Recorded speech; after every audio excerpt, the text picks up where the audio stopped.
అసలు చూడండి నన్ను అసలు పని కూడా చేసుకునేది.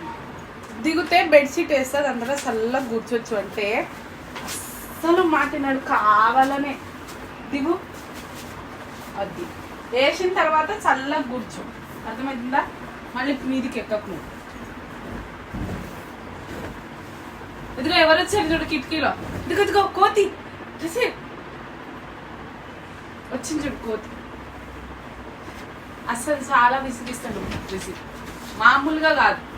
ఏది వద్దంటాం అదే చేస్తాడు, ఇంకా కావాలనే. మళ్ళీ అందుకే మాకు నెగిటివ్ కమెంట్స్ వస్తాయి ఇట్లాంటి వాటికి. వాడు చేసినవి కనిపించవు, మేము చేసేవి మాత్రం ఇట్లా భూతద్దం కన్నా దారుణంగా కనిపిస్తాయి.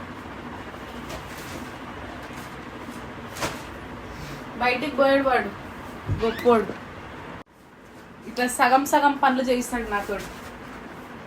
మళ్ళీ ఎక్కుతాడు. అదో చెప్పానా పని చేసు అని ఇవ్వడు అసలు. అవ్వ అట్లా అమాయకుల్లాగా ఆడ నించోవడం అంతే. వేసిన తర్వాత ఎట్లా బొర్లుతాడంటే పని బొర్లుంటే బొర్లుతాడు అస్సలు.